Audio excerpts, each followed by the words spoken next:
एकजना केटो रहेछ क्या, त्यो केटोलाई सानैदेखि धेरै पीडा भएको रहेछ।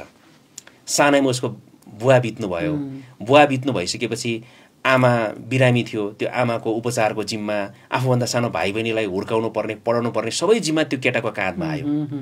त्यो केटाले निकै मेहनत गर्नु पर्यो बुवा बितिसक्नु भएपछि। त्यो सङ्घर्षको लेभल उसको हिजो बुवा हुनुभन्दा 10 गुणा बढ्यो क्या। सङ्घर्ष गर्दै गयो अनि बिस्तारै हुर्क्यो। उसले सोच्न थाल्यो म एक्लैले त यो परिवार धान्न सक्दैन, अब बिहा गर्ने उमेर पनि भयो, बिहे गर्छु बरु। बिहे गरिसकेपछि अलिकति भयो भने सपोर्ट होला परिवारमा, आउने श्रीमतीले पनि केही त हात देला नि त भनेर बिहा गर्यो आमालाई सल्लाह गरेर। ल हुन्छ छोरा बिहा गर्नु त तिमी पनि भन्यो। बिहा गरिसकेपछि केही समयलाई एउटा खालको आनन्दको जीवन चल्यो।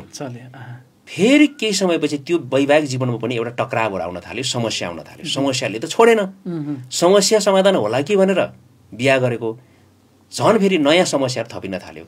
ऊ हैरानै भयो। बाल्यकालदेखि उसको समस्याले उसलाई छोडेन। एक दिन त समस्याले छोड्ला नि भन्ने उसले सोचेको थियो क्या। हैरान भइसकेपछि ऊ एक दिन एउटा भिक्षु कहाँ गएछ। भिक्षुको आश्रममा गयो। आश्रममा गइसकेपछि भिक्षुलाई सबै कथा सुनायो। सुनाइसकेपछि भिक्षुले भन्यो ठिक छ, आज तिमी कहीँ जानु पर्दैन, तिम्रो दुःखको अन्त्य हुने ठाउँमा म लान्छु तिमीलाई भोलि, आज यहीँ सुत भनेपछि त्यो भिक्षुको आश्रममा त्यो कुटीमा नै त्यो केटो सुतेछ। भोलि बिहान भयो।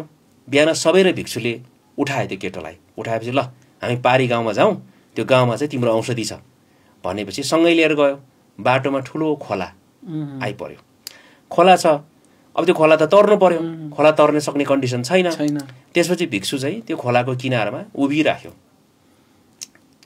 अब आधी घन्टा भयो, 1 घन्टा भयो, भिक्षु त कहीँ जाँदैन। केटोले चाहिँ सोध्यो, गुरु हजुर किन यसरी उभिरहनु भएको भन्दाखेरि यो खोला ठुलो छ, यो खोला सुकेपछि हामी यहाँबाट तर्छौँ, नत्र भने यो तर्न सक्ने स्थिति छैन भाइ भनेपछि त्यो केटो छक्क पर्यो।